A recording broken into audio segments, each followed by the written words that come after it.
Wesley So sacrifices his queen and then uses both his knight and his bishop in a rare interconnected manner to defeat Ding Liren's queen and thereby winning the match as well by pushing the pawns and queening basically. So after knight c3, the knight bishop to g7 is played, and this is the king's Indian defense normal variation on the board. And obviously already have these three pawns in the center controlling most of the central squares of Ding Liren, and Ding is yet to push any of the pawns. So after that, d6 by Ding and knight to f3. These are looking to activate the pieces and also looking to castle on the king side. So Ding Liren castles on the king side, bishop to e2, and after that uh, e5, looking to get control, like break the control of Wesley in the center by pushing the pawn and trying to get some control back. So instead of going for the exchange immediately, Wesley castles on the king side, and after that, knight comes to c6, putting in more pressure on the center d4 pawn. And the pawn is now pushed instead of going for this exchange of the pawns and releasing the tension and pressure in the center. Wesley just pushes the pawn to d5, attacking the knight, and the knight goes to e7, and this knight now reorients to e1, allowing to push the pawn to f3 and f4 as may require, and it can also reorient and come up to d3, eyeing the squares for attack and defense. So Ding does the same, and he brings his knight to d7, allowing him to push f6 and f5 respectively, like depending upon how you want to play the game. So bishop now goes to e3, and f5 is played by Ding Liren, attacking the pawn center. So f3 by Wesley, trying to keep the pawn center intact. So Ding didn't go for the capture and pushed the pawn to f4, and the bishop is under attack, and it retrieves to f2 over here. So now you have this white have this nice pawn structure on the light square, and black have it on the dark square, getting control of these light squares and the dark squares here. So basically have this bishop over here protecting the king from this dark square, open dark square, in which black have control over here. So it's a nice bishop to have. So g5 now allowing this knight to jump over here, and you can also push h5 later on, and then you can push g4 and try to break this pawn structure on the king side to launch an attack. So the rook now tries to comes to c1, looking for a counterplay on the queen side by pushing the pawns up. And after the knight to g6 move, the pawn is pushed to c5, and it's a pawn sacrifice, basically in exchange for activity on the queen side. And immediately b4 is pushed, attacking the knight. The knight retrieves to a6, attacking this pawn which attacked it, and knight to d3 supporting this pawn is played, also developing and bringing the knight back into the game. And h5 now by Ding Liren, intending to go for g4 and trying to attack the pawns. So knight to b5 now, attacking this weak pawn over here, but it's protected by this knight over here. And after this, the pawn push to b6, looking to bring your bishop fiancé to your bishop, but because of the white pawns, I don't think it's a good idea. So bishop now goes to e1, because black cannot use this dark square, open dark square diagonal to attack the king any soon.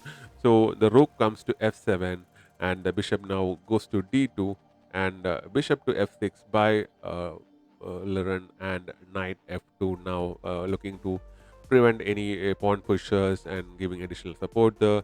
And queen now goes to e8 now, and queen a4 by Wesley now.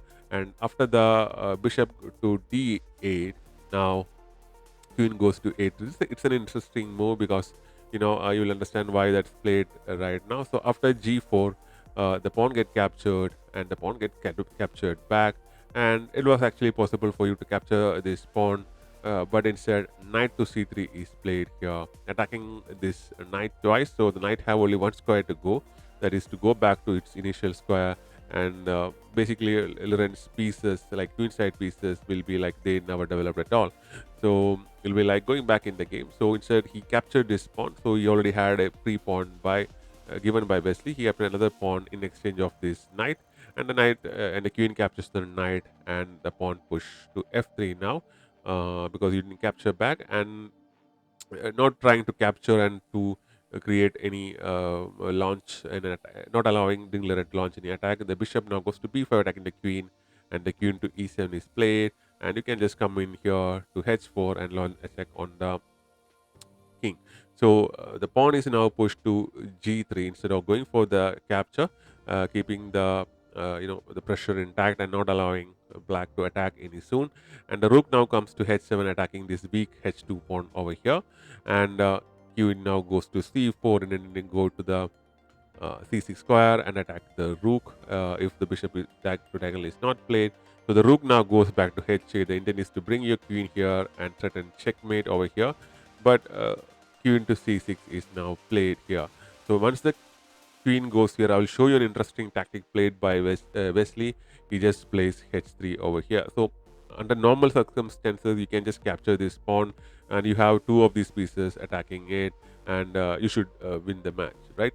But if you capture it like this, your rook will be gone, and after the pawn push to h2, because this is a pawn that capture. If you do not capture back, the queen cannot come here and threaten checkmate. So he didn't capture back. Instead, he went for the. He can go for the rook, and after the pawn push, instead of capturing, you cannot capture it now. So you can use this pawn as a shield to prevent any attacks on your king, basically. And after that, you lose another bishop, so you'll be down by a rook and a bishop, and this square is guarded by the knight and the queen, and only this pawn is the weak point over here. So because of that, the capture didn't happen, and the rook moves away to b8, and the knight to d1, and queen e8 plus check is played. And once the king moves away, instead of retreating the you know uh, queen, the bishop is now captured, and Wesley sacrificed his queen right now.